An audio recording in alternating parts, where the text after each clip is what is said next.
ትናንት ጥሩ ጊዜ ነበረ። አጠናችሁ? ያቺ ትናንት የተማራችኋትን በየቀኑ ማጥናት ያስፈልጋል። ምን አለ ብያለሁ? ፈተና አለ፣ ግዴታ አለ። እዚህ ነው የወሰንኩት። ለነገሩ ፈተናውን እዚህ ግቢ ውስጥ እያለሁ እነዚህ ልጆች መፈተን አለብኝ ብዬ እና ግን ተበላሽታችኋል። ፈረንጆቹ አበላሽተዋችኋል። እየጠጣችሁ ነው የምትማሩት።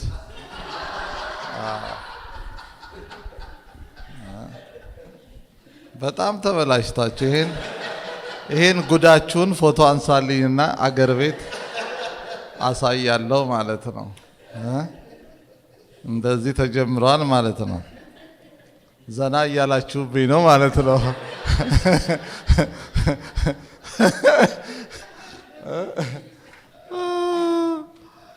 በጣም ጥሩ ነው።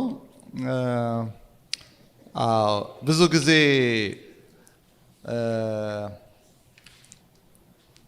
እዛ ያሉትን የኛን አገልጋዮች አንድ ቀን ይዣችሁ እወጣለሁ ከከተማ እላችኋለሁ እና ብዙ ጊዜ አልተሳካልኝም እስካሁን። የሚገርማችሁ ያው ግን እዛው እንትን እናደርጋለንና አንዳንዴ ቆይ በዚህ ዓመትማ ይዣችሁ እወጣለሁ ስላቸው አንተ ትላለህ እንጂ አታደርግም ይላሉና እውነትም እንደዚህ ያምራል ለካ ወጣ ሲባል ማለት ነው።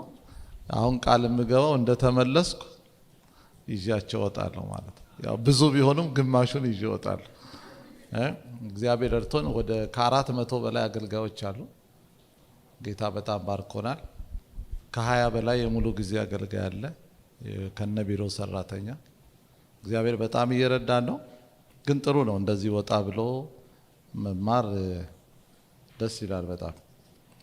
ኦኬ ትናንትና እንግዲህ ያልነበራችሁ ሰዎች ከነሱ ገልብጡ። መገልበጥ ግዴታ ነው። ትምህርቱን የተወሰነ አንድ ሰው ያዙና ምንድነው የተማራከው አስተምረኝ በሉት። ትናንትና ምንድነው ያየነው? የትምህርቱን ዓላማዎች አየን። መንፈስ ቅዱስና ስራው የሚል ትምህርት ነው እየተማርን ያለነው። ሆሊ ስፒሪት ኤንድ ሂዝ ወርክስ እና መንፈስ ቅዱስና ስራው በሚል ነው ያየነው። የትምህርቱ ዓላማዎችን ጽፋችኋል፣ አልደግምም። ቀጥሎ ያየነው ምንድነው? መንፈስ ቅዱስ ማን ነው? እሱ ራሱ መንፈስ ቅዱስ ማን ነው የሚለውን አይተናል። ቀጥሎ አሁን እያየን ያለነው ስለ መንፈስ ቅዱስ የተሰጡ ተስፋዎችን ነው። መንፈስ ቅዱስን በሚመለከት የተሰጡ የተስፋ ቃላት አይደል? እና ጽፋችኋል አይደል? ምኑን ነው? ወንደርፉል። ኦኬ ሌላ እያየን ያለነው ስለ መንፈስ ቅዱስ የተሰጡትን ተስፋዎች እያየን ነው። እግዚአብሔር መንፈሱን እንደሚሰጠን፣ መንፈሱን እንደሚሞላን፣ መንፈሱን እንደሚያጠጣን፣ እግዚአብሔር ደግሞ ለደካማ ኃይል እንደሚሰጥ፣ ብርታት ለሌለው ጉልበት ለሌለው ብርታት እንደሚጨምርና ኢሳይያስ 40 ላይ ያለነው ለደካማው ምንን ይሰጣል? መልሷ ለደካማው ምን ይሰጣል? ኃይል ይሰጣል። ጉልበት ለሌለው በቃ። ስለዚህ ይሄ ተስፋ ነው ብያችኋለሁ። እግዚአብሔር ለደካማ ኃይል የሚሰጥ ጉልበት ለሌለው ብርታት የሚሰጥ አምላክ ስለሆነ ብትደክሙም ተስፋ እንዳትቆርጡ ነው ይሄ የሚያሳይ። ብትደክሙ እንኳን ተስፋ መቆረጥ የለባችሁ። እኔ እግዚአብሔር ብዙ ጊዜ ያነሳኝ ሰው ነኝ። በእነዚህ በ28 ዓመታት እንግዲህ ከኦርቶዶክስ ከወጣው ማለት ነው ወደ 29 ዓመቴ ነው ሳገለግል በአገልግሎት ብቻ ማለት። የኦርቶዶክሱ ደግሞ ከተደመረልኝ እሱ ላይ 8 ዓመት ሲጨምሩ እንግዲህ 30 ስንት ይመጣል? 36 ዓመት ሙሉ ቀላል አይደለም። ኦርቶዶክስ ውስጥም በጣም ነበር የማገለግለው እና በወጣትነቴ ነው አገልግሎት የጀመርኩት ቢያንስ 19 17 ጀምሮ ማለት እና ብዙ ጊዜ በህይወቴ ትልልቅ ቻሌንጆች ገጥመውኛል። በጣም ከባድ ማለት ነው። እና እግዚአብሔር ጉልበት ሲሆነኝ አይቻለሁ፣ ካለውበት ሲያወጣኝ አይቻለሁ። እና ለደካማ ኃይልን ይሰጣል፣ ጉልበት ለሌለው ብርታትን የሚጨምር አምላክ ስለምታመልኩ በማንኛውም አቅጣጫ በመንፈሳዊም ህይወት ይሁን በአገልግሎትም ይሁን በኑሯችሁም ይሁን በምትደክሙበት ሰዓት እሱን ፈልጉት። እስቲ በደም አሜን። ማንን? እግዚአብሔርን። ምን ይሰጣችኋል? ኃይል ይሰጣችኋል። ይሄ እናንተ ተስፋ ነው። ቀጥሎ አሁንም እዛው ላይ ነው የምንቆየው። የተሰጠኝ ሰዓት አሁን 10 ከ25 ነው። ምሳ ስንት ሰዓት ላይ ነው የተባለው? 11 ከ45 ነው። 1 ሰዓት ከ20 አለኝ። 10 ብንቀንስ ወይም 20 ደቂቃውን ብንቀንሰው ነው። ስለዚህ እንቀጥል። ኦኬ አሁን እሱ ላይ ነው የምንቆየው። ኢሳይያስ 41 ቶሎ የምታወጡ ሰዎች ታወጣላችሁ። ኢሳይያስ 41 ቁጥር 18 ከዛ አስነብባችኋለሁ። ኢሳይያስ 41 ቁጥር 18 እንደገና ኢሳይያስ 43 ከ19 እስከ 21 ኢሳይያስ 43 መጀመሪያ እንትኖቹን ጻፏቸው ጥቅሶቹን። ኢሳይያስ 43 ከ19 እስከ 21 እነዚህ ስለ መንፈስ ቅዱስ የተነገሩ ተስፋዎች ናቸው። ኢሳይያስ 44 ከ1 እስከ 4 ኢሳይያስ 44 ከ1 እስከ 4 እንደገና ሕዝቅኤል 36 ከቁጥር 24 እስከ 27 ሕዝቅኤል 36 ሃሌሉያ። እነዚህን እናይና እንቀጥላለን። ሕዝቅኤል 36 ከቁጥር 24 እስከ 27 ሶሪ ውሃ እዚህ ጋር አምጣልኝ የሚጠጣ።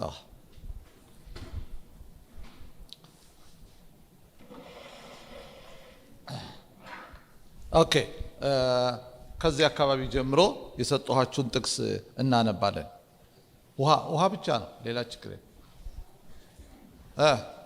ከዚህ አካባቢ እንጀምር። ማን ነው? እሺ ማን ነበር ያንተ ስም? ኢሳይያስ 41 የመጀመሪያው ነው። ኦኬ እሺ አንብብልኝ ጮክ ብለህ።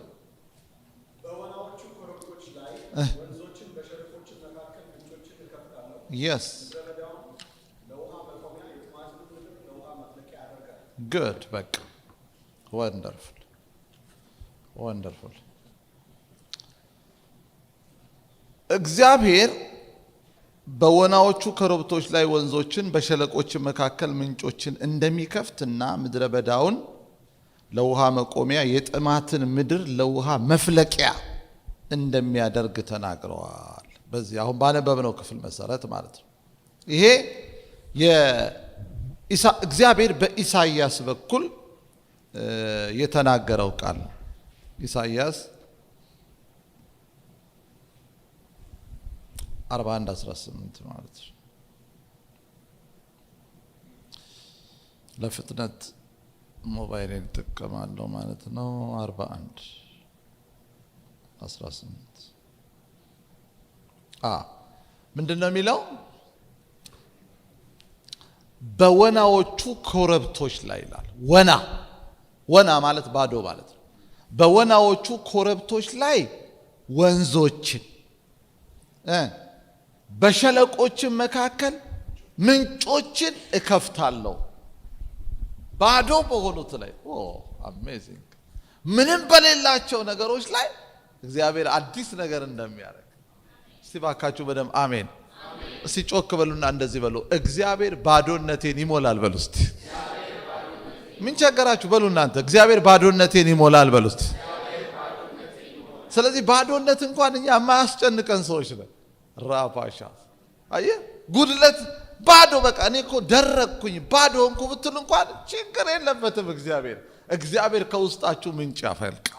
ይሄ የተነገረው ስለ ሆሊ ስፒሪት እና ስለ ሰው ላይፍ ነው።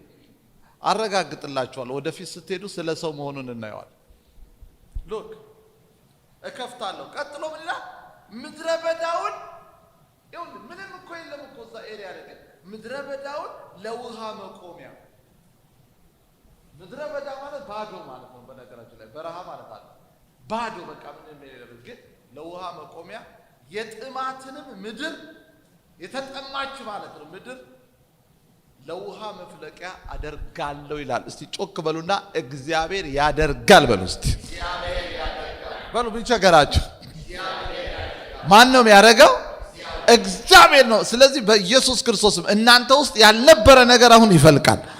በፊት አልነበረም፣ ውስጥ አታቁትም፣ ታሪኩንም ስለዛም ነገር ብዙ ነገር ላይኖራችሁ ይችላል። እግዚአብሔር ግን አዲስ ነገር ከውስጣችሁ ማፍለቅ ይችላል። ጸጋዎች ማፍለቅ ይችላል። ይሄ ነው እኮ እምነት ማለት። ተስፋችሁ ይሄ ነው። ስለዚህ ይሄን ተስፋ ይዛችሁ ነው የምትጸልዩት። እግዚአብሔር ሆይ ምድረ በዳ የሆነውን ህይወቴን፣ የተጠማውን ህይወቴን። ለዚህ እኮ ነው ጌታ ኢየሱስ ክርስቶስ ከዚህ ተነስቶ ሳይሆን ይቀራል ምን አለ?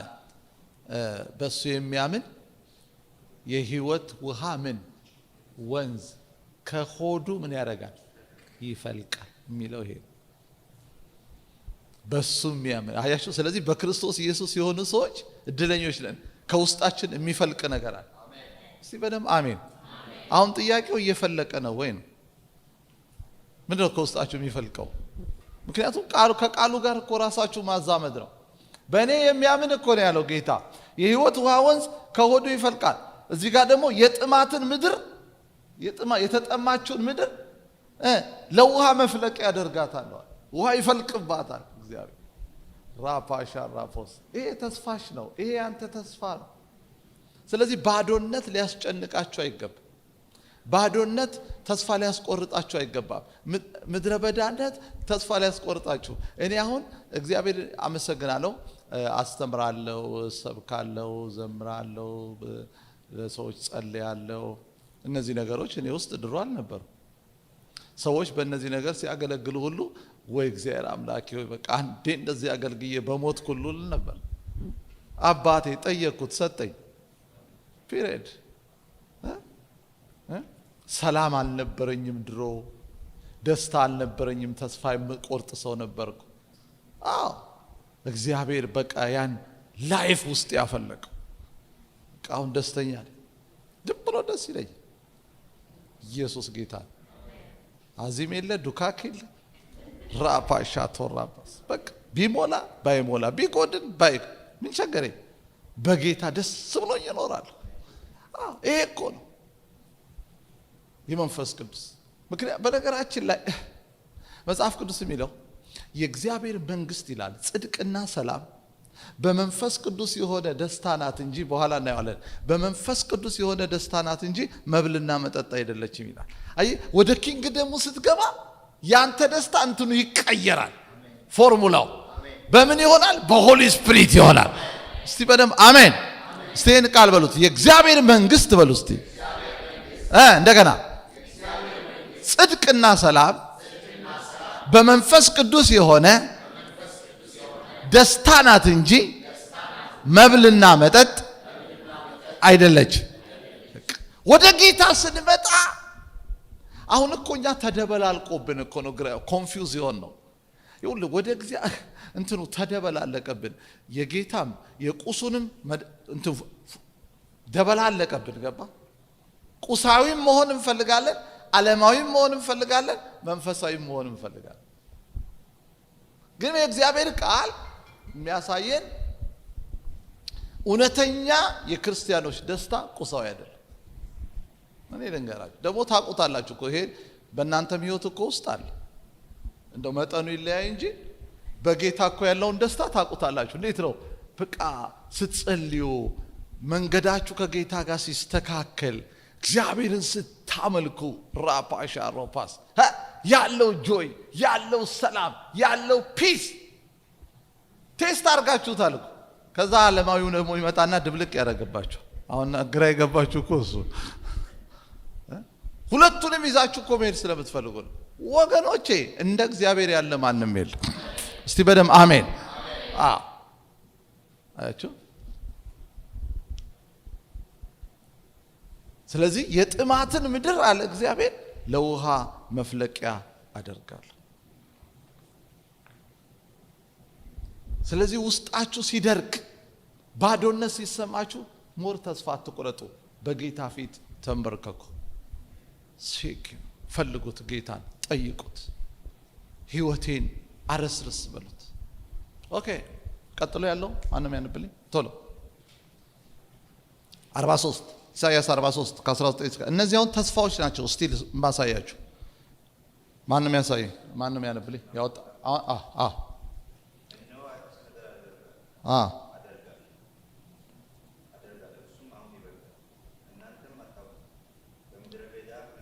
መንገድን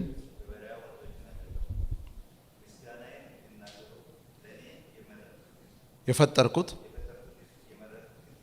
ያ ጎበዝ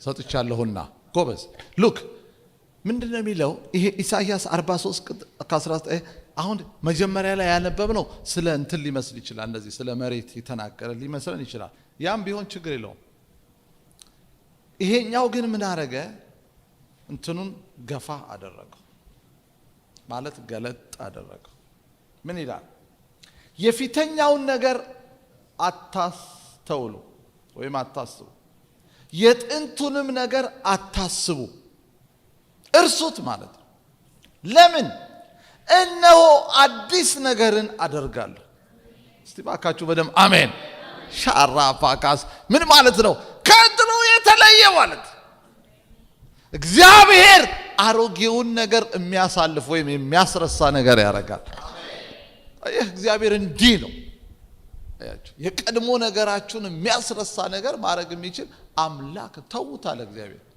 የድሮውን አታስቡ የጥንቱንም ነገር አታስተውሉ ቀጥሎስ እናንተም አታውቁትምን ይልና በምድረ በዳ መንገድን አሁን ይሄ ደግሞ በረሃ ማለት ደግሞ የተቃጠለ ምድር ማለት ነው በደንብ ስሙ ምድረ በዳ ማለት በዳ ማለት ባዶ ማለት ነው ምድረ በዳ ካለ ባዶ ነው ለምለምም ሊሆን ይችላል ግን ባዶ ነው ምንም የሌለው ይሄ ደግሞ ምን አለ በረሃ ማለት ደግሞ የተቃጠለ ሙቀቱ ከፍተኛ የሆነ ማለት ነው አደገኛ አስፈሪ ማለት ነው ምን ይላል በምድረ በዳ በበረሃ ወንዞችን አደርጋለሁ በረሃውን የሚቀይር ማለት አሁን ይሄ የሰው ህይወት ነው እዚህ ጋር የሚያሳየው በረሃ የተባለው የሰው ህይወት ሉክ ቀጥሎ ምን ይላል ምስጋናዬን እንዲናገሩ ወይም እንዲዘምሩ ማለት እኮ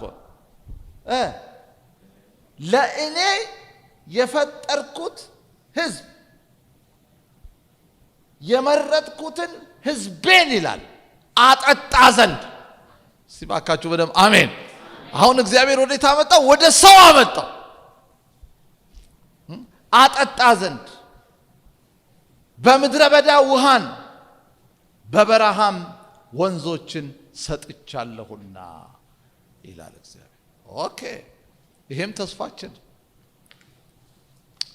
ነፍሳችን እርር ድብን ብላ ብትቃጠልም ምድረ በዳ ቢበዛባትም ወይም ደግሞ በረሃ ቢያነዳትም ሻራፎስ እግዚአብሔር ያን የሚቀይር እስቲ አቦ አሜን ባዶነታችንን በሙላት እግዚአብሔር እኮ ትልቅ እኮ ነው ምድረ በዳውን በልምላሜ የሚቀይር እግዚአብሔር በሙላት የሚቀይር እግዚአብሔር የተቃጠለውን ህይወት ደግሞ በማረስረስ አሜን በለቅሶ ፈንታ ሳቅ ማድረግ የሚችል እግዚአብሔር በጭንቀት ፋንታ ረፍት የሚሞላ እግዚአብሔር እናመልካለን እስቲ በደም አሜን ቀጥሎ ኢሳይያስ 44 ማንም ያነብልኝ ያወጣ ከእህቶች እሺ እናት ማን ልበል ስምሽን ቤርሳቤ ኦኬ እሺ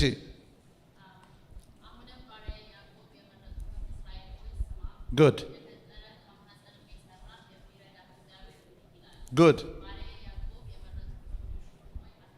ያ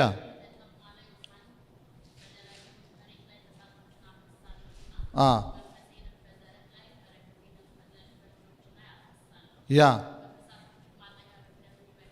እንደሚበቅሉ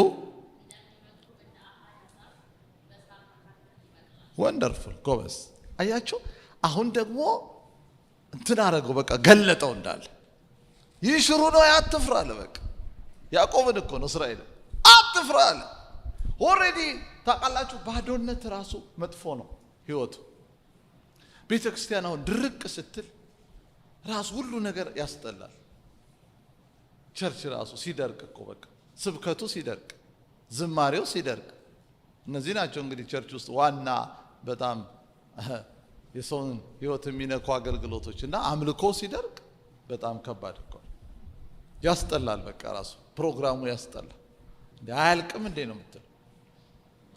የእግዚአብሔር ነገር ሲያስጠላህ የእግዚአብሔር ክብር እስካለ ሻራፓላፖስ ይነዳል። የጌታ ነገር ትጽናናለህ፣ በቃል ትጽናናለህ፣ በአምልኮ ትጽናናለህ። እና ምን አለ እግዚአብሔር? ይሽሩን ሆይ አትፍራ ካለው በኋላ ምንድን እንዳልታውቃላችሁ? በተጠማ ላይ ውሃን በደረቅ መሬት ላይ ፈሳሾችን አፈሳለሁና። በተጠማ ላይ ውሃን በደረቅ መሬት ላይ ፈሳሾችን መንፈሴን አለው። አሁን በቃ ገለጠው እግዚአብሔር። አየህ ያ ውሃ የተባለው ነገር የሱ ስፒሪት እንደሆነ መንፈሴን በዘርህ ላይ እስቲ አቦ አሜን በሉ ባካችሁ። መንፈሴን በዘርህ ላይ በረከቴንም በልጆችህ ላይ አፈሳለሁ። በረከቴን ፈሳሾችም በፈሳሾችም አጠገብ እንደሚበቅሉ እንደ አሃያ ዛፎች አለ በሳር መካከል ይበቅላሉ። በፈሳሽ አጠገብ ያለ እኮ ዛፍ አይታችኋል። በቃ አይደርቅ፣ በቃ ይጠጣል ሁሌ። ያየህ። ስለዚህ እግዚአብሔር ምን አለ? በፈሳሽ አጠገብ እንዳለ ዛፍ ነው የሚሆኑት አለ። ላይፍ እንደዛ ሲሆን ደስ አይልም? ሁሌ ለመለመ ሲሆን፣ ሁሌ ፍሬያማ ሲሆን፣ ሁሌ ባለድል ሲሆን ማለት ነው። ይሄ ተስፋ ነው። ይሄን የኛ ስለ መንፈስ ቅዱስ የተሰጠ ተስፋ ነው። ወደ ሕዝቅኤል 36 ከ24 ደግሞ ጀምሮ ስትመጡ ይሄም ለእስራኤል የተሰጠ ተስፋ ነው። ሕዝቅኤል 36 እኔ ላንብበው ቶሎ ቶሎ ጊዜ በደንብ ለመጠቀም ብዙ ስለምናይ። ምን ይላል? ከአሕዛብ መካከል አወጣችኋለሁ፣ ከየአገሩ ሁሉ ሰበስባችኋለሁ፣ ወደ ገዛ ምድራችሁ አመጣችኋለሁ ካለ በኋላ ሉክ ጥሩ ውሃንም እረጭባችኋለሁ ይላል። እንግዲህ መቼም እግዚአብሔር መቼም ጸበል እንደማይረጭ ታውቃላችሁ።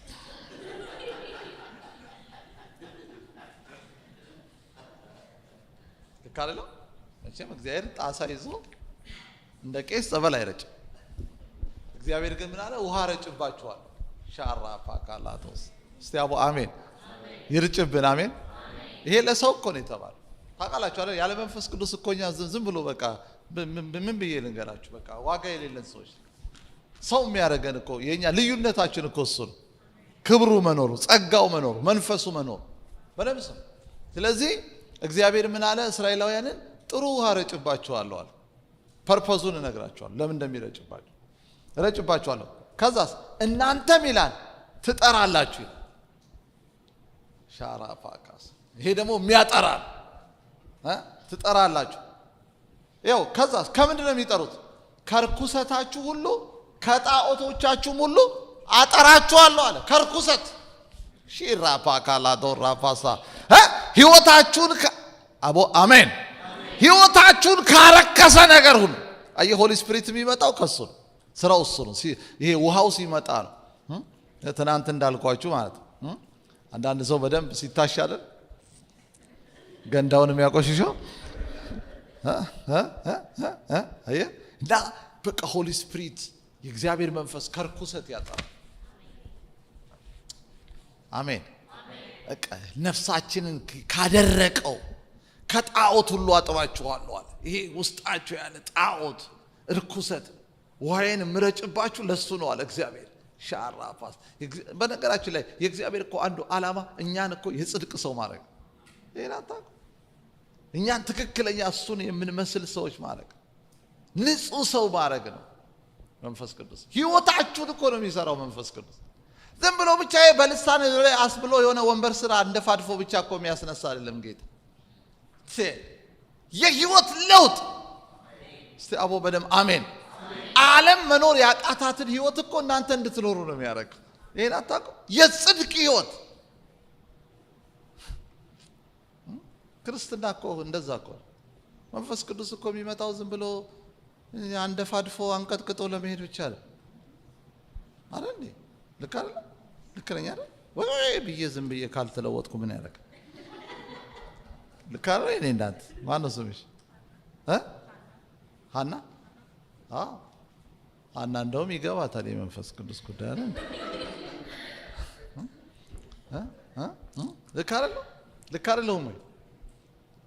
ከልቤ እኮ ነው የምነግራችሁ። መንፈስ ቅዱስ እኮ ህይወት መሀል ላይ ስንገባ አሳያቸዋል በዚህ ዙሪያ ራሱ። እና እግዚአብሔር ምን አለ? ምን እያለን ነው? እግዚአብሔር ብትረክሱም ራፋሻ ራፋስ በቃ ብትረክሱም እንኳን ማለት ነው አልተወም እኮ ነው እግዚአብሔር። አጥባሃለሁ እያለ እኮ ነው እግዚአብሔር። ለዚህ እኮ ነው ዳዊት እጠበኝ ያለው እኮ ለዚህ ነው። ገብቶት እኮ ነው እጠበኝ ያለ። በቃ ከበረዶ ይልቅ ምን ሆናለሁ? ነጭ ሆናለሁ። ይጠበል።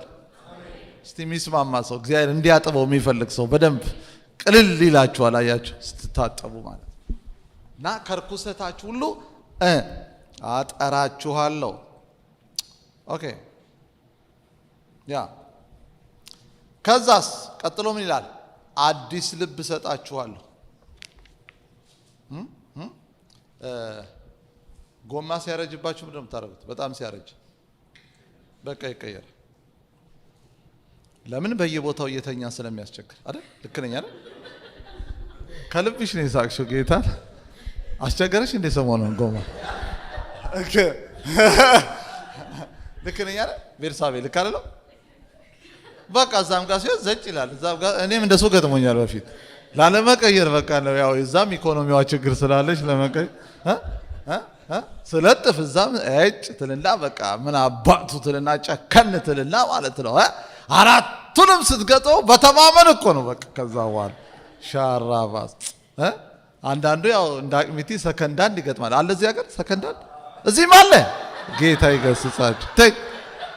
ይሄ ለኢትዮጵያውያን ተብሎ ሳይሆን አይቀርም። ፈረንጅ መቼም ሰከንዳንድ አይገጥምም መቼም እርግጠኛ ነኝ። ይሄ እኮ ኢትዮጵያዊ ጌታ ይገስጸው በየሄደበት ሰከንዳንድ ነው በቃ።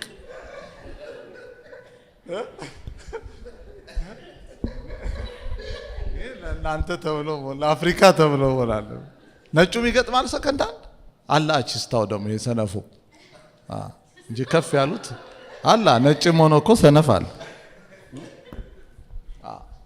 እንጂ እንደዚህ ከፍ ያሉት እኮ እንደሱ እንደውም እኮ ገና ሳያረጅ ነው ራሱ የሚቀዩ። ልክ አይደል? አንዳንዶቹ እኮ ላይፍ ስታይላቸው እንደዛ ሳያረጅ ሁሌ በቃ ስታንዳርድ የጠበቀ ላይፍ የሚኖር እኮ አለ። በቃ ትንሽ ገና ዝቅ ስትል ጎማ አውጥተው ይጠላሉ። ለአንተ አዲስ ነው እሱ ያው እሱን አፈፍታ ነገር የነሱ አይን ይለያል ልበል። እንዲህ ሲያዩት ራሱ ያረጅባቸዋል መሰል እና እግዚአብሔር ምን አለ? አዲስ ሻራባስ ምን ማለት መሰላችሁ? የእግዚአብሔርን አጀንዳ መሸከም የሚችል ልብ ማለት ነው። አየህ፣ አዲስ ልብ። ያ በአዲስ ልብ ውስጥ ነው ስፒሪት መንፈስ የሚገባው። አንዳንድ ሰዎች ለመንፈስ ቅዱስ ሙላት ጸልይልኝ ይላሉ። ሰውየው እኮ ልቡ እንዳለ በቃ የት ጋር ይቀመጥ? ሚሞሪ ፉል እያለ እኮ ነው ማውጣት። ከብሬ እኮ ነው የምነግራችሁ። መንፈስ ቅዱስ እኮ ልብ ይፈልጋል እንዴ! ይሄ እኮ መጽሐፍ ቅዱሳዊ ነው የምነግራችሁ። ወደፊትም በደንብ አሳያችኋል።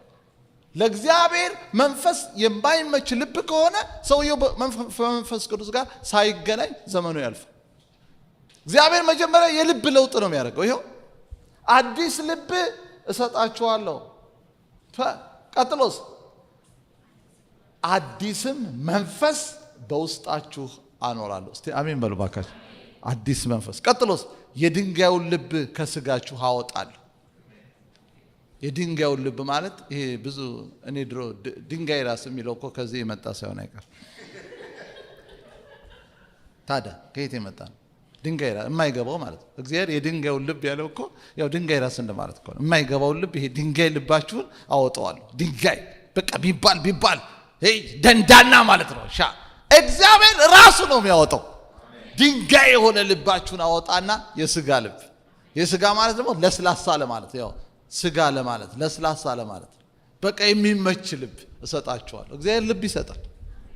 እስቲ በደምብ አሜን አለ አይደል? መዝሙር ድንጋዩ ልቤ ጠጣሩ ልቤ መች በቀላሉ ታዛዥ ነበረ፣ ያንተ ፍቅር ግን ውስጤን ሰበረ።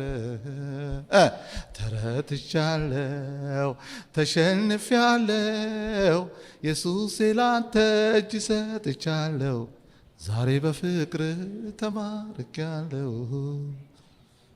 ድንጋይ ያስቸግር ልባችሁ እኮ ያስቸግራችሁ አያውቅም? እውነት እንነጋገር። አስቸግሯችሁ አያውቅም ወይ? ያውቅ ባትሉም ያውቅ። አንዳንዴ ታረቁ ስትባሉ ከሰው ጋር አትሉ ኝክ አድርጎ የሚይዝ ሰው አለ እኮ አይደል? አንዴ ከነከሰማ ይለቃል። እሱ እኮ ድንጋይ ልብ እኮ ይቅርታ ማድረግ አለመቻል፣ ምህረት ማድረግ አለመቻል፣ ከጓደኛ ጋር ከትዳር አጋር ጋር ድንጋይ ልብ አወጣዋለሁ አለ ጌታ። ይሄ ተስፋ ነው። ከዛስ የሥጋ ልብ ሰጣችኋለሁ፣ መንፈሴን በውስጣችሁ አኖራለሁ። ይኸው መንፈሴን በውስጣችሁ አኖራለሁ፣ ከዛስ በትእዛዜ አስኬዳችኋለሁ። እስቲ በደም አሜን በሉስ። አያችሁ? ስለዚህ ላይፍ ስታይላችን ራሱ የሚቀየረው ለካ እግዚአብሔር ልብ ሲቀይርልንና መንፈስ ቅዱስ ሲሰጠን። ስለዚህ በጣም ነው የሚያስፈልገን ማለት ነው። ለተበላሸ ህይወታችን፣ ለተበላሸ አካሄዳችን በቃ ያለ መንፈስ ቅዱስ አይቻል። ከዛስ ፍርዴን ትጠብቃላችሁ ታደርጉትም አላችሁ ይላል ማለት ነው። ኦኬ እንግዲህ እዚህ ክፍል ላይ የምናየው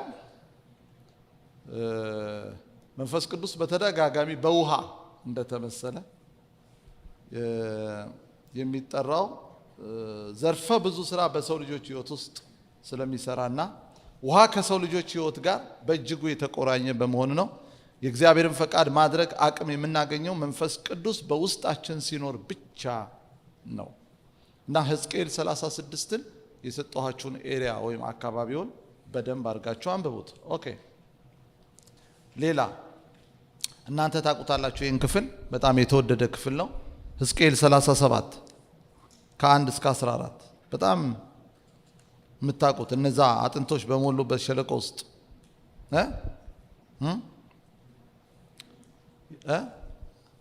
ራእዩ ያ ትዝ አይላችሁ? ሕዝቅኤል አጥንቶች በሞሉበት ወደ ሸለቆ ወሰደኝ ይላል እኮ ባራባስ። ከዛ ሕያው ሰራዊት እኮ አድርጎ ያቆማቸው ምንድን ነው? መንፈስ ገብቶባቸው እኮ ሻራ አጥንቶቹ ማለት ነው። ስለዚህ ሕዝቅኤል 37 አንብቡት እናንተ። እሱም ተስፋ ነው። ጥያቄ ከሱ ውስጥ አመጣለሁ። ክፍሉን በደንብ ቤት ስትገቡ ዛሬ አሁን ምሳ ከበላችሁ በኋላ በደንብ እነዚህ የምሰጣችሁ ጥቅሶች በደንብ ስልጥ አድርጋችሁ ማንበብ አለባችሁ። ኦኬ እስካሁን ያየነው ኦኬ አንድ ልጨምር ኢዩኤል ምዕራፍ 2 ሁላችሁ የምታውቁት ነው ይሄ ክፍል። ሁላችሁ የምታውቁት ነው ይሄ ክፍል። ኢዩኤል ምዕራፍ 2 ከቁጥር 28 እስከ 32 ላይ ከዚህ በኋላ እንዲህ ይሆናል መንፈሴን በስጋ ለባሽ ሁሉ ላይ ምን አፈሳለሁ የሚለው አይደል እንዴ? እሱን ክፍል ያው ጴጥሮስ ጠቅሶታል በአዲስ ኪዳን ላይ። እናንተ አብቦ እሱን ጊዜ ለመቆጠብ ብዬ ነው ማልፈው። ጊዜ ለመቆጠብ ብዬ ነው። አሁን እስካሁን ያየነው በብሉይ ኪዳን ዘመን የተሰጡ ተስፋዎችን እስካሁን ያሳየኋቸው በብሉይ ኪዳን ዘመን ናቸው እነዚህ። በብሉይ ኪዳን ዘመን እግዚአብሔር ስለ መንፈስ ቅዱስ የሰጣቸው ተስፋዎች ማለት ነው። ኦኬ አሁን ቀጥሎ ደግሞ የምናየው በአዲስ ኪዳንስ ተስፋው ቀጠለ ወይ ነው። በአዲስ ኪዳንም ያለውን ማየት ግዴታ አስፈላጊ ነው። ማቴዎስ 3:11 ቶሎ ጻፉ። ማቴዎስ 3:11 ማርቆስ 1:7 እስከ 8 ማቴዎስ 11 ቶሎ ጻፉ። ማቴዎስ 3:11 ማርቆስ 1 ከ7 እስከ 8 ማርቆስ 1 ከ7 እስከ 8 ሉቃስ 3:16 ተመሳሳይ ናቸው እነዚህ። ሉቃስ 3:16 እንደገና የዮሐንስ ወንጌል 1:33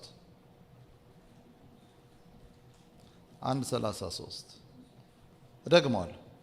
ማቴዎስ 3:11 ማርቆስ 1:7 እስከ 8 ምዕራፍ 1 ከቁጥር 7 እስከ 8 ሉቃስ 3:16 እና የዮሐንስ ወንጌል 1:33 ኦኬ እኔ አነባዋለሁ አንዳንዱን። ማቴዎስ 3:11 ምንድን ነው የሚለው? ዮሐንስ ነው ይሄ መጥምቁ ዮሐንስ የተናገረው ነው። ይሄ ደግሞ ምን ይላል? እኔ ስለ ንስሐ በውሃ አጠምቃችኋለሁ። ልክ ነኝ አይደል? ጫማውን እሸከም ዘንድ የማይገባኝ ከኔ በኋላ የሚመጣው ግን ከኔ ይልቅ ይበረታል ካለ በኋላ እሱ በመንፈስ ቅዱስ በእሳትም ያጠምቃችኋል። እስቲ በደም አሜን በሉ ባካችሁ። እስቲ ቃሉን በሉት። እሱ በሉ እስቲ እንደገና በሉ ሁላችሁ። ማን ነው እሱ? እሱ የተባለው ማን ነው? ኖ እዚህ ጋር መጥምቁ ዮሐንስ ነው የሚለው ከኔ በኋላ የሚመጣው የጫማውን ጥፍር ልፈታ እንኳን አይገባኝም። እሱ ያለው ማንን ነው? ኢየሱስን ነው። ይሄ ከኔ በኋላ የሚመጣው እሱ ኢየሱስ እኔ በውሃ ነው ማጠምቃችኋል። ሉክ ከኔ በኋላ የሚመጣው ግን አለ በመንፈስ ቅዱስ ሻራፓካላዶስ በእሳትም ምን ያደርጋችኋል? ያጠምቃችኋል። እስቲ ጮክ በሉና በመንፈስ ቅዱስ መጠመቅ በሉ እስቲ እንደገና። ስለዚህ በመንፈስ ቅዱስ የሚያጠምቀን ማን ነው ማለት ነው? ኢየሱስ ነው። የሚገርማችሁ በመንፈስ ቅዱስ የሚያጠምቀን ኢየሱስ ነው።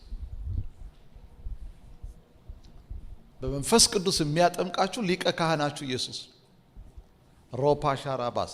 ስለዚህ መንፈስ ቅዱስ ስትሞሉ ኢየሱስ እንዳጠመቃችሁ ማወቅ አለባችሁ። ሰው በውሃ ውስጥ ነው የሚያጠምቃችሁ። ሰው ቄሶቹ ምንድነው እነዚህ ፓስተሮቹ እኛ ምናምን ወንጌላዊ ሽማግሌ ውሃ ውስጥ ነው ነክሮ የሚያወጣ። እዛ ብቻ ተነክረ መውጣት በቃ ምንም ዋጋ የለው። እሱ ብቻ አለ። ደግሞ ዋናው ራፓሻ ውስጥህን በሆሊ ስፒሪት። ስለዚህ የሚያጠምቅህ ኢየሱስ ነው። በመንፈስ ቅዱስ የማጥመቅ ስልጣን ያለው ኢየሱስ ብቻ ነው። በመንፈስ ቅዱስ የሚያጠምቃችሁ ኢየሱስ እሱ ያጠምቃችኋል አለ። በምን? በመንፈስ ቅዱስ በእሳትም። ይሄ ተስፋ ነው። ይሄ ደግሞ መጥምቁ ዮሐንስ መጥቶ ያ የዘካርያስ ልጅ በቃ ደርሷል አለ። ሰዓቱ መጥቷል። አጥማቂው እኮ ኦልሬዲ መጥቷል እኮ። አሁን ከኔ በኋላ ይገለጣል አለ። እኔ በውሃ ነው ማጠምቃችሁ አለ ለንስሐ። እሱ ግን በመንፈስ ቅዱስ በእሳትም። ክብር ለኢየሱስ ይሁን። እነዚህን አንብቧቸው። ማርቆስ ተመሳሳይ ነው። ሉቃስ እንደዛው ነው። ዮሐንስ 1:33 የምታዩት እሱ ነው። ኦኬ አንድ ቆንጆ ደግሞ ሉቃስ 11 ጻፉት። እሱ ይጠቅማል። ሉቃስ 11 ከ5 እስከ 13 ሉቃስ 11 የሚያወጣልኝ ሰው ፈልጋለሁ። ይሄን ቶሎ ሉቃስ 11 ሉቃስ 11 ከ5 እስከ 13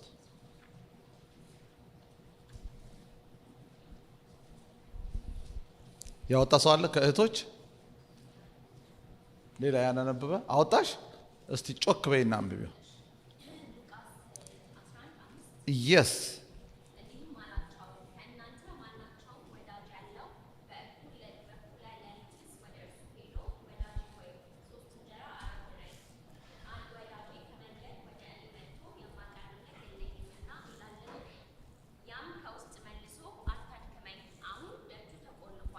ልጆቼም ከእኔ ጋር በአልጋ ላይ አሉ፣ ተነስቼ ልሰጥህ አልችልም ይላልን? እላችኋለሁ ወዳጅ ስለሆነ ተነስቶ ባይሰጠው እንኳን ስለ ንዝነዛው ተነስቶ የሚፈልገውን ሁሉ ይሰጠዋል። እኔም እላችኋለሁ ለምኑ ይሰጣችሁማል፣ ፈልጉ ታገኙማላችሁ፣ መዝጊያን አንኳኩ ይከፈትላችሁማል። የሚለምን ሁሉ ይቀበላልና የሚፈልግም ያገኛል፣ መዝጊያውንም ለሚያንኳኳው ይከፈትለታል። አባት ከሆናችሁ ከእናንተ ከማናችሁም ልጁ እንጀራ ቢለምነው እርሱ ድንጋይ ይሰጠዋልን? አሳ ደግሞ ቢለምነው በአሳ ፈንታ እባብ ይሰጠዋልን? ወይስ እንቁላል ቢለምነው ጊንጥ ይሰጠዋልን? እንኪያስ እናንተ ክፎች ስትሆኑ ለልጆቻችሁ መልካም ስጦታ መስጠት ካወቃችሁ በሰማይ ያለው አባት ለሚለምኑት እንዴት አብልጦ መንፈስ ቅዱስን ይሰጣቸው። እስቲ ዋው! በጣም ጎበዝ ልጅ ነኝ ስታነብ። ሲሪየስ በእውነት አንዱ የእግዚአብሔርን ቃል በደንብ ለመማር ለማወቅ መጀመሪያ ቃሉን ፍሉዌንትሊ ማንበብ ይጠይቅ። የማንበብ ችሎታ ትንሽ ከሳታችሁ ንባብ ላይ ትርጉሙንም በዛው ነው የምትስቱት። ኢቭን ላይገባችሁ ይችላል። አንዳንድ ሰው የማንበብ ችሎታ በጣም ከወረደ እታች ያለውን ለማንበብ ሲንገታገት የላይ ሐሳብ ይረሳል። እና እንዲህ ባንዴ ቶሎ ማንበብ ሐሳቡን ቶሎ ለማግኘት ይረዳና በጣም መጽሐፍ ቅዱስ አንብቡ። በጣም ጎበዞች፣ በጣም ደስ ብዙ ጊዜ እንደዛ ነው። እኔ ማንበብ አስተምራለሁ። በነገራችን ላይ ንባብም አስተምራለሁ አገልጋዮች። አንዳንድ አገልጋዮች አገልጋይ ሆነው ማንበብ አይችሉም ታውቃላችሁ። እሳት ማለት ብቻ ነው የሚችሉት። እኔ ማንበብ የማይችል እሳት አይመቸኝ። እንዴት ነው እንዴት ነው የራሱ ግራ ይገባቸዋል እኮ። በቃ ማንበብ የማይችሉ ሰዎች ብዙ ገጥሞኛል። በጣም አገልጋይ ሆነ ማለት ትልልቅ አገልግሎት ላይ የሚገርማችሁ ትልልቅም ስም ይዘው ማለት ነው። በቃ ማንበብ ጭራሽ ሲያቅታቸው አውቃል። እና እንዴት ነው ይሄ ነገር ግራ ይገባኝ። ትልቁ የመጀመሪያ ችሎታ እንደው በዚህ አጋጣሚ ለመናገር ማንበብ መቻል። በቃ በደንብ ጀጭ አድርጎ ማንበብ ወይ በእንግሊዘኛ ወይ በአማርኛ ወይ በትግርኛ ወይ በኦሮምኛ በደንብ ያለውን ነገር የማንበብ ችሎታ የእግዚአብሔር ቃል ለመረዳት ደስ ይላል። እና እዚህ ክፍል ላይ ይሄን ክፍል ያስተማረው ጌታ ኢየሱስ ክርስቶስ ነው። ዋው የሚገርም ክፍል እኮ ነው። ከናንተ ወዳጅ ያለው አለ። ከናንተ ወዳጅ ያለው ሰው በሌሊት ጓደኛው መጥቶ እንጀራ ስጠኝ ቢል ያ ደግሞ ከውስጥ ሆኖ አይኔ ተኝቻለሁ ከልጆቼ ጋር አልችልም ይላል ወይ? ቢል እንኳን አለ ቢደክመው እንኳን ስለ ንዝነዛው ተነስቶ መስጠት አልፈለገም እኮ። አሁን ጌታ እያስተማረን ያለው ምን ነው? ሰውየው መስጠት ፈልጎ አይደለም የሰጠው፣ ለሰውየው ነው። ሌሊት ጭቅጭቅ እንደው ከሚቀጨቀጭቀኝ ብሎ ነው። ኢየሱስ የሚሰጣቸው ምሳሌዎች በጣም የሚገርሙ ናቸው። ተነስቶ ይሰጠዋል አለ ስለ ጭቅጭቅ። እኔም እላችኋለሁ አለ ለምኑ ይሰጣችኋል፣ ፈልጉ ታገኛላችሁ፣ መዝጊያው ምን አድርጉ አንኳኩ ምን ይሆንላችኋል ይከፈትላችኋል አለ። የሚለምን ሁሉ ይቀበላልና የሚፈልግም ያገኛል፣ መዝጊያውንም ለሚያንኳኳው ይከፈታል አለ። ከዛ ደግሞ መጣሁንም ሲያጠብቀው ወረዳልና ከናንተ ልጁ እንጀራ ቢለምነው ድንጋይ የሚሰጥ ማን አለ አለ። ደግሞ ከዛስ እንቁላል ቢጠይቅ ጊንጥ አምጥቶ ይሰጣል ወይ? አሳ እያለ ልጁ አሳ እያለ ልጁ አባካሳ ነው ከእባብ ብሎ አለ የለም። ከና የፈለገ ክፉ እንኳን አባት ቢሆን እያጉረመረመም ቢሆን ዳቦ ይዞ ይሄዳል እንጂ ክፉ እንኳን አለ አይደል? በቃ ልጁ ግዛልኝ ሲለው ደስ የማይለው እኮ ሊኖር ይችላል። ከናንተ አለ ልጁ አሳ እየጠየቀ እኔ ልጆቼ ከተማ አንዳንዴ ሲሆን ባቢ በርገር አምሮናል፣ ፒዛ አምሮናል ይዘና ነው። በቃ እንደ ትእዛዝ ነው። ጌታ ይባረክ። እኔ ድሮ እንደዚህ አላዘዝኩም፣ ያው ለዚህም ስላበቃ ወይ ፒዛ ድሮ መሶብ ውስጥ ቂጣ ካለ ብላና ሄድ ነው፣ ከሌለም ቻው። እኛ እንደዚህ ነው ያደግነው ድሮ ማለት ነው። እናንተ እንኳን እንደዚህ አላደጋችሁ። እኛ ድሮ እንደዛ ነው ያደግነው። አሁን ግን ያሉ ልጆች ደግሞ እድለኛ ናቸው እላለሁ። እድለኛ ናቸው። ፍሬንድሊ ነው የሚያድጉት ከኛ ጋር። ይዘና ይሄንን ይላል፣ በቃ እሺ ትላለህ፣ ሄደ ደስ ይላል። ደግሞ ስለቻልክም ጥሩ እኮ ነው። መግዛት መቻላችንስ ተመስገን እኮ ነው። ፒዛ አድርገን ቴካዌ አድርገን ቤት ሄደን ታንኪውም ላይሉ ይችላሉ። ታንኪው እዚህ ነው በጣም ያለው እና እዛ የለም ወንድሜ ሀምጣ መብቴ ነው በና ይነጫል ማለት ነው። ዝም ብለህ ማየት ነው አንተ በቃ ሲበላ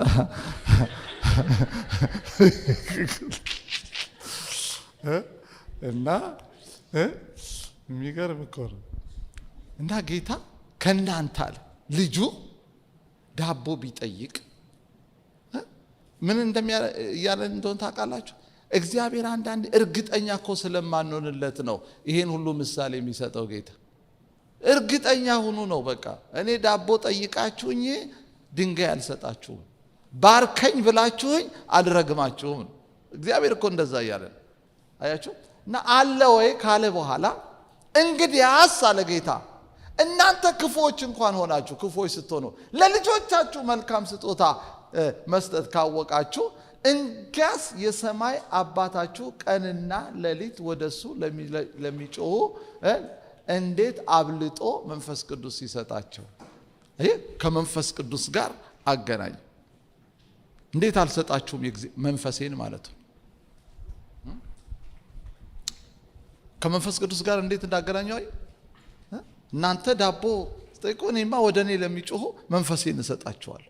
ዋና ጉዳይ ነው ማለት ነው መንፈስ ቅዱስ ለህይወታችሁ። ቀንና ሌሊት ጮሁ። መንፈስ ቅዱስ ብቃታችሁ ነው። መንፈስ ቅዱስ አቅማችሁ ነው። ለህይወት በሉት፣ ለአገልግሎት በሉት፣ ለኑሮ በሉት አሳያችኋለሁ። በቃ ወሳኝ ጉዳይ ነው። አገልግሎት ያለ መንፈስ ቅዱስ፣ ህይወት ያለ መንፈስ ቅዱስ አይሰራም። ኑሮ ያለ መንፈስ ቅዱስ አይሰራም። ሙቀታችሁ ነው፣ ደስታችሁ ነው፣ ኃይላችሁ ነው፣ ክብራችሁ ነው፣ ሞገሳችሁ ነው። አሜን በሉ እስቲ። መንፈስ ቅዱስ ኮንሽስ የሆነ ላይፍ እንኳን የሚኖራችሁ በመንፈስ ቅዱስ እኮ። መንፈስ ቅዱስ እኮ የንቃት መንፈስ እንጂ እኮ የአዚም መንፈስ አይደለም። በነገራችን መንፈስ ቅዱስ እኮ ሲመጣባችሁ አክቲቭ ነው የምትሆኑት። ማይንዳችሁ አክቲቭ ይሆናል፣ ንግግራችሁ አክቲቭ ይሆናል። ልክ እዚህ ሀገር እንዳሉት እዚህ ሀገር እኮ ቀስ ብለው በስመ አብ ወወልድ ወመንፈስ ቅዱስ ሲሄዱ እኔ እኮ የሚያቀምሷቸው የሆነ አሺሽ አለን ይላሉ። ምግብ ቤቱን እኮ ንቃታቸው፣ ችኮላቸው ሰው የተነቃቃን ምግቡ ይሁን ምን አላውቅም። ልክ አይደለም። የነቃ እኮ ነው እዚህ ሰው። በቃ እንግዲህ አንዳንድ ሊኖር ይችላል። እንግዲህ ክሳይ በቃ ሲሄዱም ሲሰሩ ምን ሲያደርጉ ደስ ይላል። ንቃት ስፒሪት ያስፈልጋል። መንፈስ ቅዱስ በነገራችን ላይ የንቃት መንፈስ ነው። አክቲቭ ነው የሚያደርገው። ይሄ አዚም፣ ድንዛዜ፣ መፍዙዝ፣ መደንዘዝ የሚባለው እኮ የጅን እኮ ነው። ከምሬ እኮ ነው። ስትደነዝዝ እኮ ኢሚዲየትሊ መንበርከክ አለብህ በኢየሱስ ስም ብለህ። ይሄ እንደተጨማደደ ሸሚዝ ያለው እንትን ሁሉ ይለቃል። በቃ ልክ ሸሚዝ ሲተኮስ አይታል አፏ አይደለም ይለው። በቃ እንደዛ እንደማለት ሰይጣን እኮ አንዴ ጭምድድ እኮ ነው የሚያደርግ። በቃ ማይንድን ጭምድድ ያደርገዋል። ስፒሪትን ኩንች ያደርጋል። በቃ ጭምድድ። ከዛ ይደብርሃል፣ መስራት ይደብርሃል፣ ማገልገል ይደብርሃል፣ ሁሉ ነገር ይደብርሃል፣ ላይፍ ይደብርሃል።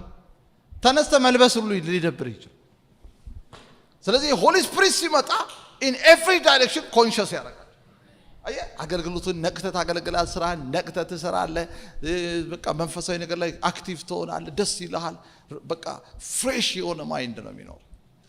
መጽሐፍ ቅዱስ ስለ ሶምሶን ሲናገር ምንድነው? በጾርዓና በኤሽታኦል መካከል ባለው በዳን ሰፈር ውስጥ ይላል እኮ ሰፈር ውስጥ ሊያነቃቃው ጀመረ ይላል። ሶምሶን እኮ ወደ ሌላ ተግባር የገባው ከተነቃቃ በኋላ። የመንፈስ ቅዱስ ስራ እኮ አንዱ ማነቃቃት። እስቲ በደም አሜን በሉ። እስቲ በደም አሜን በሉ። እስቲ ጎናችሁ ያለውን ሰው ዞር በሉና ተነቃቃ፣ አትደንዝዝ በሉት፣ ንገሩት። እንዴ ድንዛዜ መንፈስ በኢየሱስ ስም የተመታ ይሁን። ምን ነው ልክ አይደለም? እናት ልክ አይደለም? ልክ ነኝ? ያ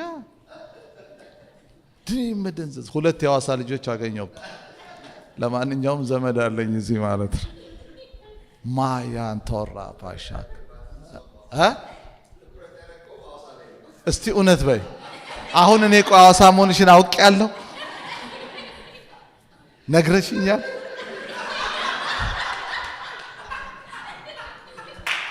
ገብቷቸዋል ማለት ነው።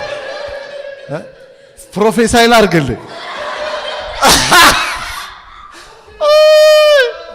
ወይ ዘንድሮ የዘንድሮ ጉዳይ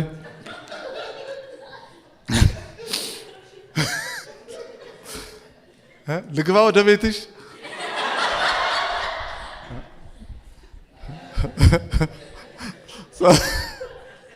ሰምታችኋል?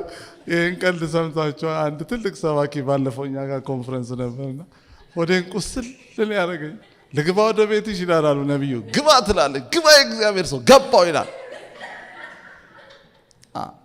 እና ብረት በር ነው። ትክክል ነው፣ የእግዚአብሔር ሰው ትክክል ነው። ግባ አለችዋል። ገባ ወደ ሳሎን። ሶፋ ቀይ ነው ሲል ተሳስተሃል አለችዋል።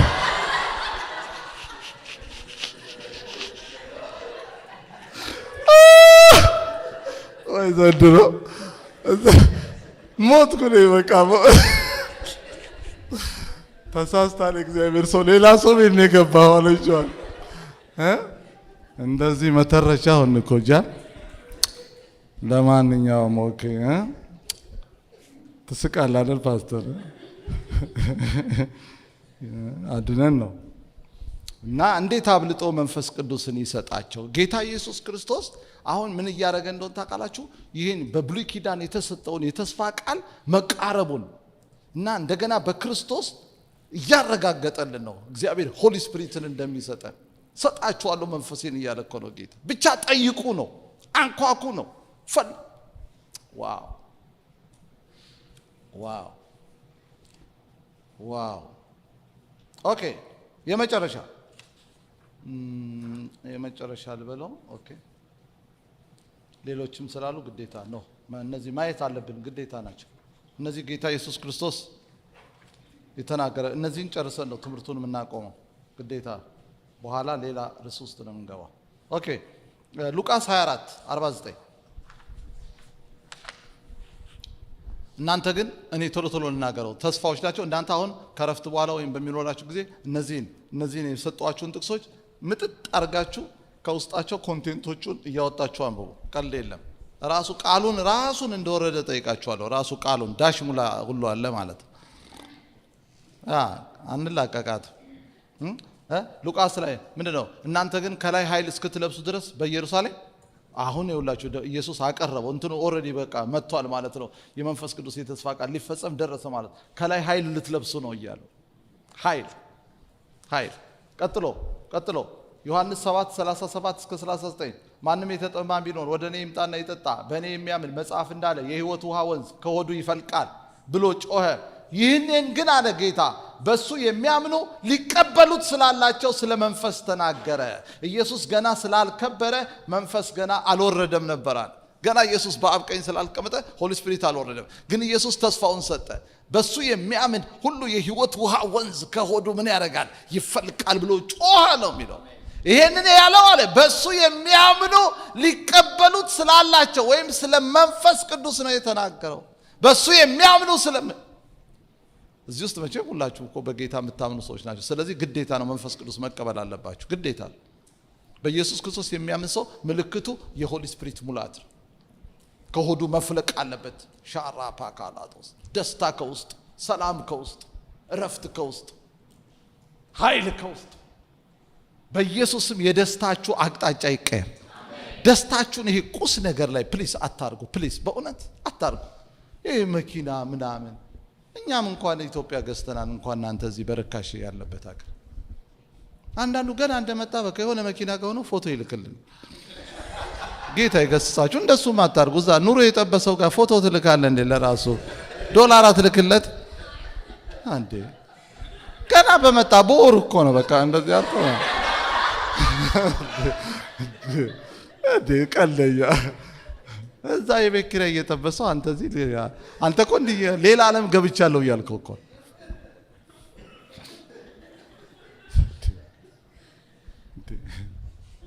አታርጉ። እንደሱማ አታርጉ።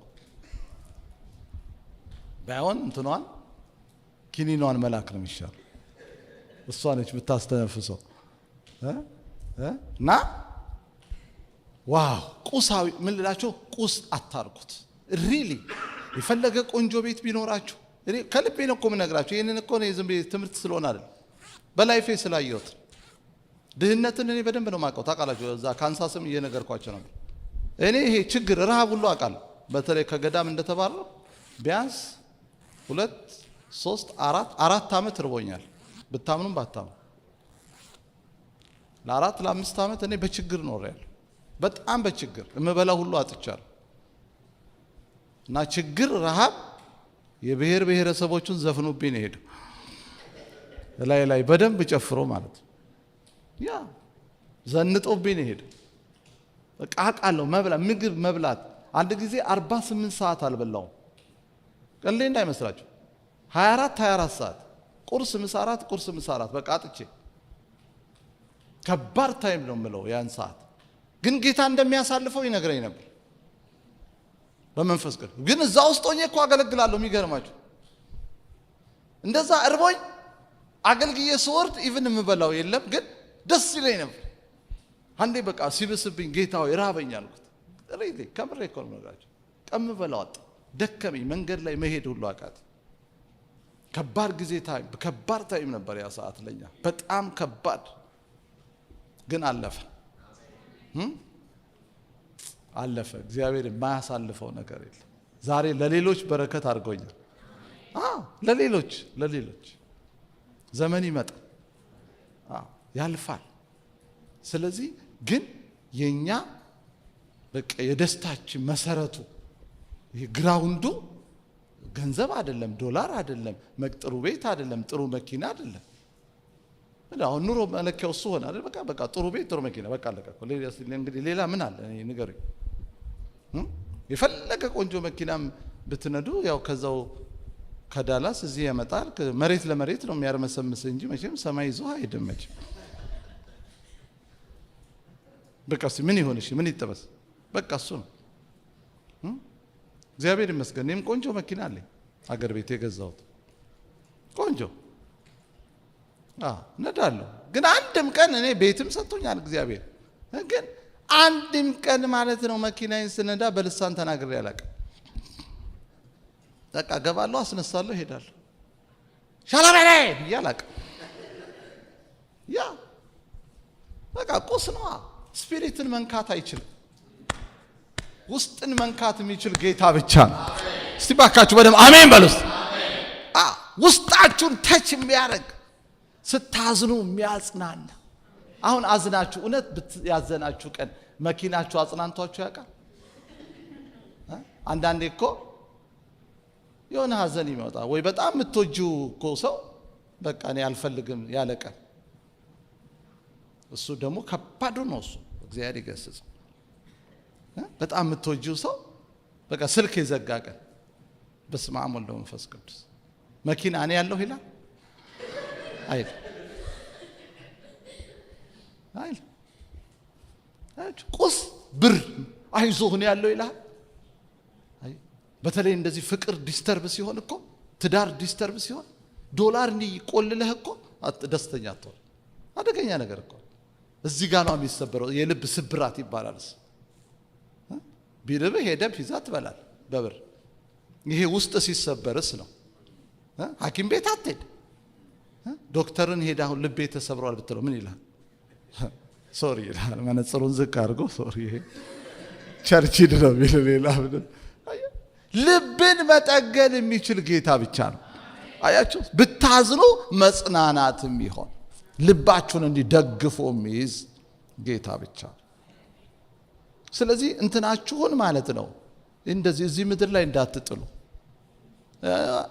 በተለይ እህቶች ደግሞ ትልቁ ችግራችሁ ስትገቡም ጥልቅ እስከ መጨረሻ ትገቡና ስብራታችሁ አደገኛ የሚሆነው እዛ ጋር የሆነ መስመር ያስፈልጋል፣ ቀይ መስመር። እኔ ባለቤቴ ገና ያጨኋት ጊዜ ማለት ነው መሲ ትባላለች። በጣም ነው ጥሩ ሚስት ሰጥቶኛል ጌታ። የናዝሬት ልጅ ነች፣ ኳየር ነበረች እና ልትፈትነኝ ማለት ነው። አሁን እሺ ብተውህስ አለች። ብተውህ ተውሽኝ ነዋ፣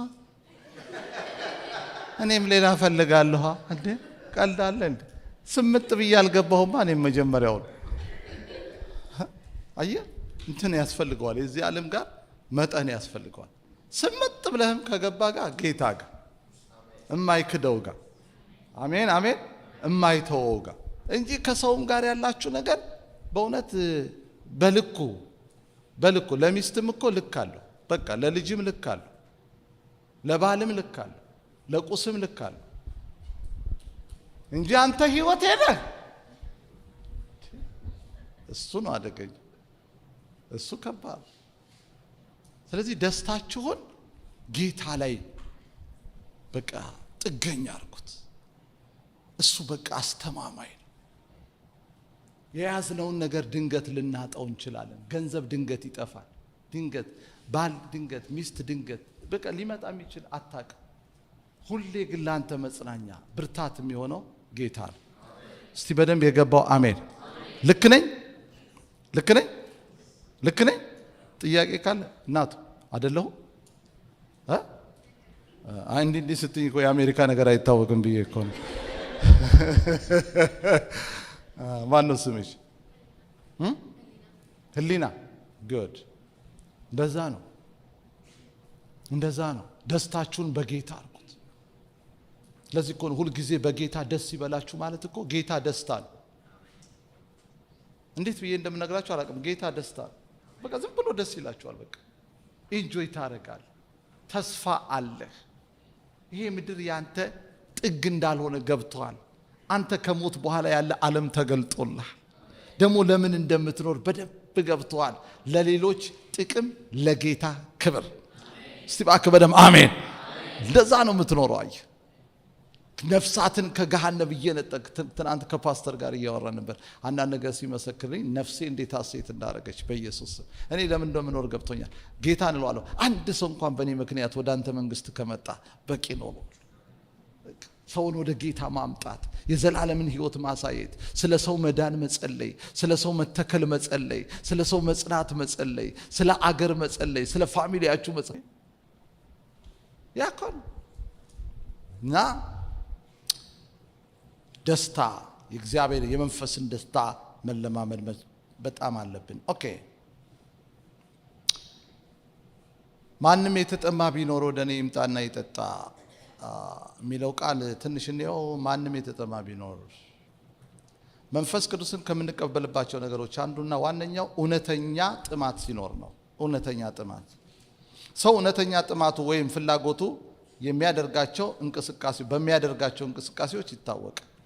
የእግዚአብሔርን መንፈስ በእውነት የተጠማ ሰው መንፈሱን ለመቀበል እንደ ኤልሳ ዋጋ ይከፍላል። በእውነት መንፈስ ቅዱስን የሚጠሙ ሰዎች አብዝተው የጌታን ፊት ሲፈልጉ ይታያሉ። መንፈስ ቅዱስን የተጠሙ ሰዎች አንዱ ምልክታቸው አብዝተው የጌታን ፊት ይፈልጋሉ፣ በተግባራቸው ይታወቃል። ብዙ ሰዎች በመንፈስ ቅዱስ የማይሞሉት ስለማይጠሙት ነው። አይፈልጉትም። ዳዊት መንፈሳዊ ነገር በመጠማት ትልቅ ምሳሌ የሚሆነን የእግዚአብሔር ሰው ነው። ነፍሴ አንተን ተጠማች ይላል ዳዊት። አየው ሰውየው ቤተ መንግስቱ ነው እኮ ሃቻቻቻቻቻ አይገርም? ያልረካ ሰው ነው። ኖ የሱ እርካታ ምድረ በዳም ሆኖ እግዚአብሔርን ነው የሚጠማው ሰውየው። እግዚአብሔር ደግሞ እሺ ቤተ መንግስት አስገባው። እዛም ሆኖ ኖ ኖ ኖ ኖ ኖ ረሃቤ አንተ ነህ አለው። ክብርህን ሳይጠግባለሁ አለ። እግዚአብሔር ሁሌ ይጥማችሁ። እስቲ ባካችሁ በደም አሜን። ታዩታላችሁ ደስታችሁ እሱ ስለ ከዚህ የተስፋ ቃል የምንማረው ሌላው ነገር በክርስቶስ ኢየሱስ የሚያምኑ ሁሉ መንፈስ ቅዱስ እንደሚቀበሉ ትልቅ ተስፋ ነው። ጌታ ኢየሱስን አምነን ወደ እንፍጠር። ዮሐንስ 14 ይህም ጌታ ኢየሱስ ክርስቶስ ስለ መንፈስ ቅዱስ የተናገረው እየጨረስኩ ነው። ዮሐንስ 14 ከ15 እስከ 17 ምን ይላል? ብትወዱኝ ትእዛዜን ጠብቁ። እኔ አብን እለምናለሁ ለዘላለም ከናንተ ጋር እንዲኖር ሻካ ሌላ አጽናኝ ይሰጣቸዋል። ይሄ ደግሞ ጌታ ምን አደረገው? የሆሊ ስፒሪት በነገራችን ላይ በጌታ ኢየሱስ ከማመን ጋር ብቻ የተገናኘ አይደለም። ጌታን ከመታዘዝም ጋር ይገናኝ። ብትወዱኝ ትእዛዜን ጠብቀዋል። ከዛ እኔም አብን እለምናለሁ ለዘላለም ከናንተ ጋር እንዲኖር ሌላ አጽናኝ። ጴጥሮስ ደግሞ ሲናገር የሐዋርያት ሥራ እግዚአብሔር ለሚታዘዙት የሰጠው መንፈስ ቅዱስ እሱ ምስክር ነው አለ። ስለዚህ መታዘዝ ከመንፈስ ቅዱስ ጋራ በጣም ቁርኝት አለ። በደንብ አስተውሉ። የማይታዘዝ ህይወት ለመንፈስ ቅዱስ አስቸጋሪ ነው። የማይታዘዝ ህይወት ለመንፈስ ቅዱስ አስቸጋሪ። ኦኬ የሐዋርያት ሥራ 5:32 ላይ ታገኙታላችሁ። ጴጥሮስ ያለውን ማለት ነው። ኦኬ የምቸኩለው ትምህርቱን ገፋ ማድረግ ነው። ምክንያቱም ዋና ፓርት ስላለው ገና በጣም የምናየው በጣም ወሳኝ ፓርት አለ ዛሬና ነገ ማለት ነው። ኦኬ ዮሐንስ 15:26 ስቲል ነው እያየን ያለ ነው ስለ ጌታ ስለሰጠው። ዳሩ ግን እኔ ከአብ ዘንድ የምልክላችሁ አጽናኝ እሱ ከአብ የሚወጣ የእውነት መንፈስ በመጣ ጊዜ እሱ ስለኔ ይመሰክራል። ኢየሱስ አሁን ምን እያለን ነው? ምልክላችኋል እና ጌታ ነው የሚልከው ይሄንን ስፒሪት ከአብ የሚወጣው መንፈስ እኔ ልክላችኋለሁ ይላል። ዮሐንስ 16:7 እስከ 11 በደንብ ያዙ። እኔ ግን እውነት እነግራችኋለሁ እኔ እንድሄድ ይሻላችኋል። እኔ ባልሄድ አጽናኙ ወደ እናንተ አይመጣም። እኔ ብሄድ ግን አለ እሱን እልክላችኋለሁ። የዮሐንስ ወንጌል 16:7 እስከ 11 የዮሐንስ ወንጌል 16 የሚገርም ነው። ኢየሱስ ምን አለ? አዘኑ ሐዋርያት ይሄዳለሁ ስላቸው ሲያዝኑ አየ። እኔ ብሄድ ነው የሚሻለው አይገርም? የሆነ ማሽን እዚህ ማገር አለ። ሳንቲሙን ካልከተት አሁን እንግሊዝ ሽንት ቤትም እንደሱ ነው። ጌታ ይገሰው ስሙን ይለቅማል። ሽንት ቤቱ ራሱ ስትከት ነው በሩን የሚከፍትልህ። አለበለዚያ እዛው ትፈነዳታለህ እንጂ የለም። አንዳንዱ ፍሬ ያለ አንዳንዱ ጋር ግን ከፍለን አንዳንድ ይሄ አሁን ኤርፖርት ውስጥ እንደ ጋሪ መጎተቻው ሳንቲም ሳትጠዙ አይወጣም እንዴ። አሁን ኢትዮጵያ ፍሬ ነው፣ እኛ ሀገር ጌታ ይባረክ እንዴ። እኛም ሀገር ፍሬ አለ እኮ እዚህም አለ እኮ እዚህም ኤርፖርት አለ። 5 ፓውንድ ነው ያሉት ዶላር አይደል? እና 5 ምታው እስቲ በዛ ትቀልዳለህ እንዴ?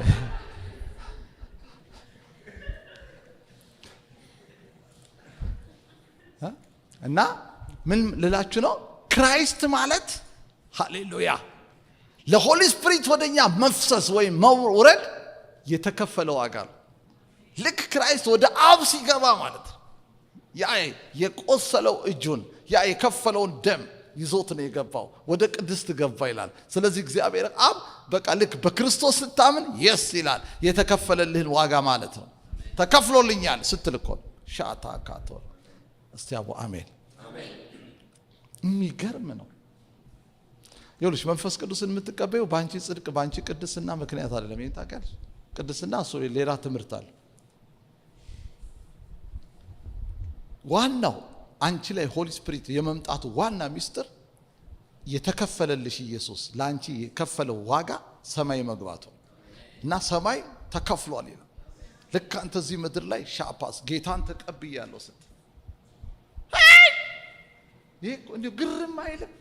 ይሄ እኮ የሚገርም እኮ ነገር ነው። አሁን ቆርኔሌዎስ እሺ ምን እንግዲህ መንፈስ ቅዱስ እንዴት እንደተሞላ አይታችኋል። ገና እንደውም አልተጠመቀም እኮ እሱ ገና እኮ ጴጥሮስ እየሰበከ ነው። አቤት እግዚአብሔር አቤት እግዚአብሔር አቤት ገና ስብከት እንደዚህ ቁጭ ብሎ ከነ ቤተሰቡ እየሰማ እግዚአብሔር እኔ የነሱን መጠመቅም አልጠብቅም አለ። ፕሪንሲፕሉ እኮ አምነ እጅ ተቀብለ ከዛ ተጠምቀህ ነው ለመንፈስ ቅዱስ እጅ ሙላ ሲጸለይ እነ ጴጥሮስ የለመዱት እሱን ነው። ሰዎች ያምናሉ ይጠመቃሉ ከዛ እጅ ሲጫንባቸው መንፈስ ቅዱስ ይሞላሉ። አሁን ግን እግዚአብሔር ነው አለ ይሄን መስመር አልጠብቅም አለ። መሰጡት እግዚአብሔር በቃ እዛው ባሻራፋት ቁጭ ብሎ መቶ አለቃ ከነቤቱ እየሰማ ያለ መንፈስ ቅዱስ ላያቸው ከዛ በልሳን ጴጥሮስ ራሱ ሳይደነግጥ አይቀር ሳይጠመቁ አለ ያ ይቻላል። ለምን የተከፈለላቸውን ኢየሱስን አመኑት። ኢየሱስ ለኃጢአትህ የተከፈለ ዋጋ ነው። ስለዚህ እግዚአብሔር በአንተ ላይ መንፈሱን የሚያመጣው ያንተን የህይወት ኳሊቲ አይቶ አይደለም። ያስፈልጋል ወይ መታዘዝ? አዎ። ግን ዋናው ግን እሱ አይደለም። እኔ እኮ ስለ ጾምኩ እንዳትል እኔ እኮ በጣም ጥሩ ሰው እንደሆንኩ እሱ ያንተ መንፈስ ቅዱስን አያመጣው። መንፈስ ቅዱስን በዋነኛነት ወደ አንተ የሚያመጣው ኢየሱስ። እሱ ለአንተ የተከፈለ ዋጋ ነው። ለኃጢአትህ ለሰራኸው በደል እግዚአብሔር አብ እሱን ነው የሚያየው። ለዚህ እኮ ነው ተንበርክከ እግዚአብሔር አብ አባቴ ሆይ ትለዋለህ በኢየሱስ ክርስቶስ። አሁን አንዳንድ ሰው በኢየሱስ ክርስቶስም ሲል እንደ ሃይማኖት የጴንጤ ጸሎት ስታይል ያደርገዋል። እሱ አይደለም። ኢን ጂሰስ ኔም ስትል እኮ ሰማይ ምን እንደሚል ታውቃለህ? ክሊክ ያደርጋል። ኦልሬዲ በቃ የተከፈለ አውቶማቲክ ዋጋህን እኮ እንትን እየነካኸው ነው። ወራባች እዚህ ሀገር እንዴት ነው ካርዳችሁን ተች እንደምታረጉ ቁርጥ ከላው በኢየሱስ ክርስቶስ በቃ ምን እንደው እኮ እንዴት አይነት እኮ ጭንቅላት ነው ባካችሁ። ሞባይልን ቁጭ ስታርገል ላጥ ያርኩ ሰማይም ደስ በኢየሱስ ስም ስትለው ላጥ ወደ አንተ ለምን በቃ ሰማይ የሚያውቀው ይሄን ስም ያከብረዋል። እስቲ ለጌታ ክብር አምጡ። ይሄን ስም ሰማይ ይሄን ስም ሰማይ አለማክበር አይችል። ዝም ብሎ እንደ ሃይማኖት እና ችግራችን እኮ እንደ ሃይማኖት ስለምንጠራው ኖ ሲሪየስ ሆነ እግዚአብሔር እኔ እኮ ሰይጣንን ማሸማቅቀው በዚህ ነው። ለኔ የተከፈለ ዋጋ ሰይጣን ሊቋቋመው የማይችል እግዚአብሔር አባቶ ይለዋል በልጅ በኢየሱስ ስም ስለው አይችልም። እግዚአብሔር ልቡ ራሱ አይችልም። ልጁ ነው የተጠራው። መስቀል ላይ የተሰቃየ ልጅ ነው። ለኔ እግዚአብሔር ራሱ የከፈለው ልጅ ነው። እግዚአብሔር ይሄንን መካድ አይችልም። ለአንተ ነው የከፈልኩት ይለኛል። ስለዚህ ለዋለው ጌታን በከፈልክልኝ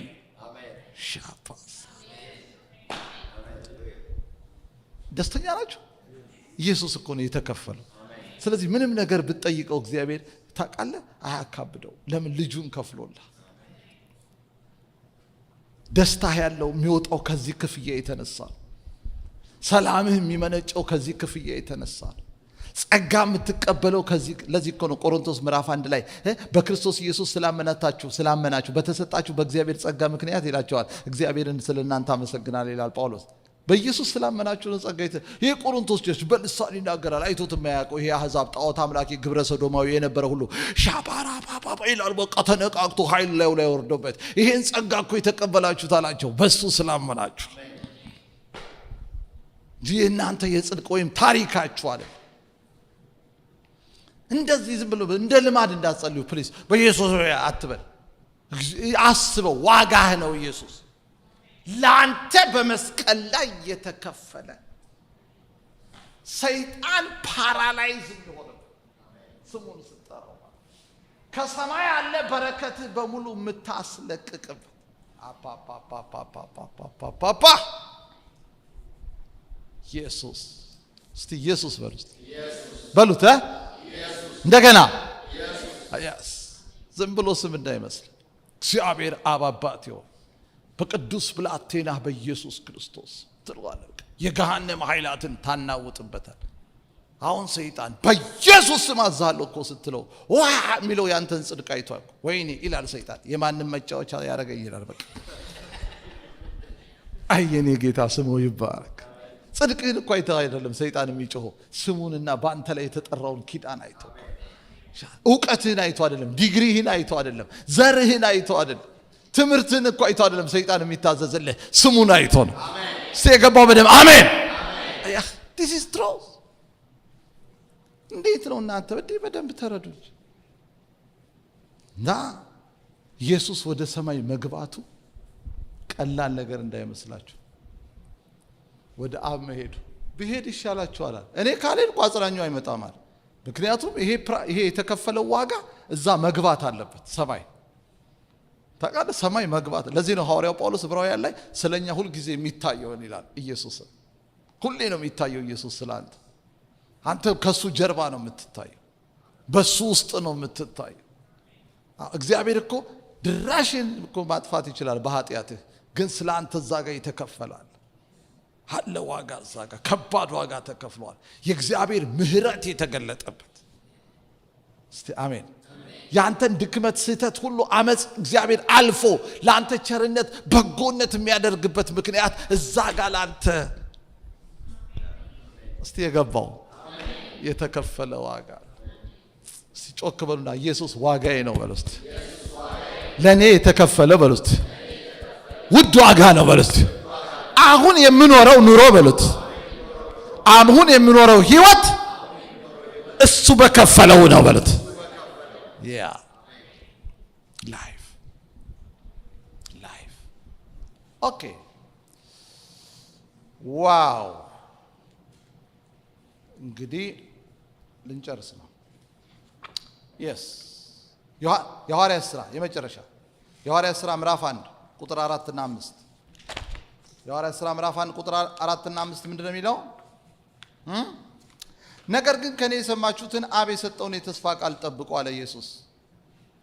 ዮሐንስ በውሃ አጥምቆ ነበርና እናንተ ግን ከጥቂት ቀን በኋላ በመንፈስ ቅዱስ መጣች። ያቺ ሰዓት ኢሳይያስ የተናገረው፣ ዮኤል የተናገረው፣ ነቢያት ራሱ ኢየሱስ ምድር ላይ የተናገረው ነገር ሰዓቱ ደረሰ። ከዛ ምን አላቸው? እነ ጴጥሮስ በቃ አሁንም የፖለቲካው ስፒሪት አለቀቃቸው። ለካ እነሱ እዛው ፖለቲካ ውስጥ ነው ያሉት። ይሄ ፖለቲካ ከባድ ነው ታውቃለህ። ማን ነበር ስምህ ወዳጅ? ካሌብ የኔ ልጅ ትልቁ ካሌብ ነው ነገር ያለው ትናንት። ሁለተኛው ኢያሱ ይባላል። ኢያሱና ካሌብ በጣም ነው የምወዳቸው። እና ሚስቴን እንደሱ አልኳት፣ በቃ የምትወጁ በተከታታይ ወንድ ነው አልኳት። ነብይ እኮ ነኝ። ቀልድ መስሏል። ላምጣ እንዴ ልተንብይ? እና ከምር ሚስቴ እንደሱ አልኳት፣ በተከታታይ ወንድ ነው የምትወጁ አልኳት። ያው ጌታ ውስጥ ሞልቶት እና ኢያሱ የመጀመሪያው ካሌብ ነው፣ ቀጥሎ ያለው ኢያሱ ነው አልኳት። እና ሶስተኛውን ግን አላቅም። እሷ በጣም ሴት ስትፈልግ ስለነበር ማለት ነው። እኔ ሁለቱ ላይ ግን እርግጠኛ ነኝ። እውነትም ሲወለድ ወንድ ነው ካሌብ አልኩት፣ ቀጥሎ ኢያሱ አልኩት። እና ከኔ በኋላ የጌታን መንግስት ያቀጣጥላሉ ብዬ ነው ካሌብ። እና የመጀመሪያው ልጅ አሁን ካምፓስ ገብቷል። ትናንት ነግሬያቸዋለሁ አይደል? እሱ ወደ ካምፓስ፣ እኔ ወደ ካንሳስ ብያለሁ። ጌታ ረድቶት እግዚአብሔር አይምሮውን ባርኮልኝ ማለት ነው ልጄ እንጂ እኔ ምንም ያረኩት ነገር የለም ለትምህርቱ። የሚገርማችሁ ምንም ራሱ ጌታን ያስተማረው በቃ አይምሮውን የከፈተለት እግዚአብሔር ነው። ትምህርት ይወዳል፣ መንፈሳዊም ነገር ላይ ሲሪየስ ደስ ይላል። እና በጣም በዚህ በተጣበበ በተጨናነቀ ጊዜ ደግሞ 5 ጓደኞቹ የሚገርማችሁ ሁሉም አልፈዋል። አንድ ካምፓስ ቢደርሳቸውስ ክርስቲያኖች ናቸው። በጣም ነው ሰርፕራይዝ የሆንኩት ወደዚህ ስመጣ። ጌታን በጣም እየባረኩ በቃ አዲስ አበባ ዩኒቨርሲቲ ገብተዋል። እና ካሌብ ይሄ ፖለቲካ እንዳረቄ ነው። ፖለቲካ ይኸውላችሁ፣ ፖለቲካ እንትን ውስጥ በጣም እንዳትገቡ ሲሪየስ እንደ ክርስቲያን። አንዳንዴ ከወንጌል ያወጣል ወስዶ አማራ ውስጥ ይከታችኋል። የኛው ደግሞ ይሄ የኛው እኔ ከአሁን ግራ ግብት ያለኝ እንግዲህ ፖለቲከኞቹ በሙሉ አብዛኞቹ አሜሪካ መጥተው ሄደዋል። ሰው ከዚህ እንኳን ትንሽ አይኮርጅም? መንገድ እንዴት እንደሚሰራ አሁን እኮ እኔ ለኢትዮጵያ ሕዝብ ፖለቲካ አያስፈልግም ወደሚል ድምዳሜ መጥቻለሁ። የኢትዮጵያ ሕዝብ መጀመሪያ የሚያስፈልገው ጫማ፣ ውሃ፣ ምግብ፣ ዳቦ፣ በቃ ወሬው በሙሉ እዛ ላይ ነው መሆን ያለበት እንጂ ይሄ አስተዳደር የኔ ነው ይሄ ክልል የኔ ነው ራሱ አያስፈልግም። ምንም ጥቅምም የለው። እውነት ለመናገር መች በላን? እዚህስ ብትሞቱ በልታችሁ ነው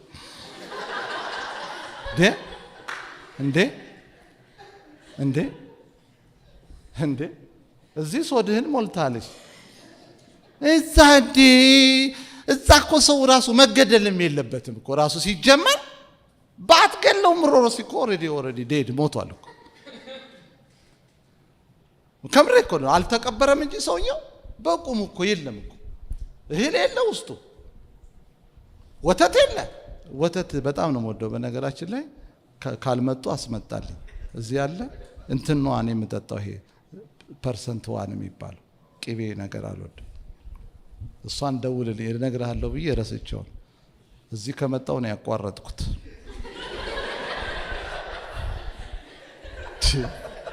ቀደም እየተናደድኩ ነበር በእውነት። እግሬ ከገባ ጀምሮ ነው የጠጣሁት። በቃ እልክ አለብኝ እልክ ልበቀለው እንጂ እና ወተት በጣም ነው የምወደው። ደግሞ ተመችቶኛል ወተቱ እና እዛ እውነት ለሀገራችሁም በጣም ጸልዩ። የሚያስፈልገው ፖለቲካ ውስጥ ሞር አትግቡ። ሲሪየስ ምክንያቱም እንትን ነው የተበላሸ ነው። የኛ ፍቅር ላይ የተመሰረተ አይደለም። እውነት ቆሻሻ ፖለቲካ ነው። ሲሪየስ ይህን በድፍረት ነው የምናገረው። ቆሻሻ ነው በቃ። በጣም ታዝናላችሁ። ስለዚህ አንዳንዴ ብዙ ሰዎች ከወንጌል ሲወጡ ያሉ ወስዶ አማራ ውስጥ ይከተዋል፣ ኦሮሞ ውስጥ ይከተዋል፣ ትግሬ ውስጥ ይከተዋል። ያ በሽታ ቸርች ይመጣል። በቃ ተንበርክከህ ራሱ አንተ የሚታይ ጦርነት ነው እንዴ! እኔ ምን አጨቃጨቅ? እኛ ደግሞ ሌላ መንግስት አለ፣ የእግዚአብሔር መንግስት የሚባል ሁሉን የሚያቅፍ። እስቲ አሜን። የማ መንግስት? በቃ በጣም መጠንቀቅ አለባችሁ። በተለይ በኢትዮጵያ ፖለቲካ ሲሪየስ መርዝ ነው እየተረጨ ያለ። ሰው እንድጠሉ፣ የሆነ ብሔር እንድጠሉ። ኦሮሞ አማራን ገደለ፣ አማራ ኦሮሞን ገደለ ስትባል በቃ የሆነ ማይንድ ላይ ይመጣና በቃ አይምሮህ እንዲቆሽሽ። እነ ጴጥሮስ እኮ ፖለቲካ ውስጥ ነበሩ ስቲል። አሁንም እኮ እነሱ እየጠበቁ ያሉት ማለት ነው ይሄ የሮማ መንግስት የሚባለውን ኢየሱስ ደፍጥጦ ጴጥሮስ መከላከያ ሚኒስቴር። እሷን ቦታ ነው የምትፈልገው። ለምን ጩቤ የሚይዛ ትዞር ነበር ታውቃለህ። እኔ እኮ ጴጥሮስ የመጨረሻ ነው ደስ የሚል የምትሉ ራሱ ደስ ይላል ላይፉ። ኢየሱስ ሰይፍ ያዙ አለ አንዴ። ትዝ ይላችኋል? ኢየሱስ ሰይፍ ያዙ አለ እኮ ኢየሱስ። እሱ ቃል ማለት ነው። ኢየሱስ እኮ የነገርኳችሁን ቃል ያዙ። አሁን ፈተና እየመጣ ስለሆነ እምነታችሁ እንዳይወድቅ ነው። ጴጥሮስ ሁለት ሰይፍ እኛ ጋር ይዘናል። ለካ አጅሬ ከኋላ ወሽቆ ነው የሚሄዱ። ያን ሁሉ ሲማር ያን ሁሉ ደህንነት በእንዲው አንተ አንድ ቀን ክፉ ቀን መምጣቱ አይቀርም ብሎልህ የሚያህል ሳንጃ እዚህ ወትፎልህ ኢየሱስ ደግሞ ደስ አይልም? በጣም ጥሯል። ከዛ እውነትም ያክፉ ቀን ሲመጣ ላጣረገቻ ፒተር ጆሮ የሄደው እኮ ለአንገት ነው ስቶ ነው ያው እሱ ዘራፍ ብሎ ብቻ እንደ ሲል ጆሮ አገኘ። ከዛ ኢየሱስ ምን አለው? ሰይፍን የሚያነሱ በሰይፍ ይጠፋሉ አለ። ሰይፍ ያዙ አላለም እንዴ ቅድም? አዎ ብሏል። ሰይፍ ያለው ግን ጌታ ይሄን አይደል ቃሉ ነው። ከዛ ጣል አለው። ከዛ የሰውየውንም ጆሮ አንስቶ እንደቀላል ኢየሱስ ለጥፎ ቶኮናት ሂዳሉ። እነ ጴጥሮስም ሸሹ። ይሄ ሰውዬ የሚያዋጣ አይደለም ብሎ ወይ ጦርነት አይፈልግ ብለው ሸሹ። ከዛስ ኢየሱስ ከሙታን ከተነሳ በኋላ አሁንም ውስጣቸዋል ከሙታን ተነስቷል። አሁን የሮማን መንግስት ድምጥማጡን አጥፍቶ አንዳችንን መከላከያ ሚስጥር ዮሐንስና ከወንድሙ የጠየቁት ይሄን ነው። ታውቃላችሁ ጥል ተፈጥሯል እኮ በዙፋን በክብር በምትቀመጥ ጊዜ አንዳችን በቀኝ ግራዝማችና ደጃዝማች ማለት እኮ ቀኝ አዝማች በድሮ አጠራ ሰራፋሉ ብጥብጥ ነብ የሆነ ነገር ጠብቀዋል። ከዛ ልክ ኢየሱስ ወደ አብ ሊሄድ ሲል ማለት ነው ጠየቋ። ይሄ ቃል የተመጣው እኮ በዛ እንዴ በቃ ቆጫቸው በቃ ሊሄድ እንዴ መቼ ነው ቆይ የእስራኤልን መንግስት የምትመልሰው? ሳትመልስ ልትሄድ ነው እንዴ ሲለው አብ በገዛ ስልጣኑ ያደረገውንና ወራትንና ቀናትን ታውቁ ዘንድ ለናንተ አልተሰጠ። ነገር ግን አላቸው መንፈስ ቅዱስ በእናንተ ላይ እስቲ ባካችሁ አሜን በሉ። መንፈስ ቅዱስ በእናንተ ላይ በወረደ ጊዜ ምን ትቀበላላችሁ? ኃይል ትቀበላላችሁ። ከዛስ በኢየሩሳሌም፣ ቀጥሎስ በይሁዳ፣ ቀጥሎስ በሰማሪያ፣ ቀጥሎስ እስከ ምድር ዳር ድረስ ምስክሮቼ ትወጣለህ አለው። ከኢየሩሳሌም እንደውም ሰማሪያ ትሄዳለህ። ሰማሪያ ደግሞ አይተባበሩም እነሱ ታውቃላችሁ። እነ ጴጥሮስ ከሰማርያውያን ጋር ሰማርያም ትገባለህ አለው። ቀጥሎስ እዛም ብቻ አይደለም አህዛብ የምትሏቸው እነዚህ ጉርጥ ምናምን የሚበሉት ማለት እኮ እነሱ እስከ ምድር ዳርቻ ሁሉ ትሄዳለህ። ከክልል ትወጣለህ እኮ ከአገር ድንበር ትወጣለህ። አቦ አሜን ትወጣለህ ነው የተጠራው ለእግዚአብሔር መንግስት ነው። እና ኢየሱስ ክርስቶስ ያ የተስፋ ቃል በቃ ጫፍ ላይ መምጣት እንደው ከጥቂት ቀን በኋላ አለ ቀናቶቹ በቀናት ነው ይቀረዋል። ሻቶራ ባስ ጠብቀዋል። ጠብቆ ሊመጣ ነው የጌታ ክብር። ፕሬዝ ሎርድ ጌታ ይባረክ። ደስ ብሏችኋል?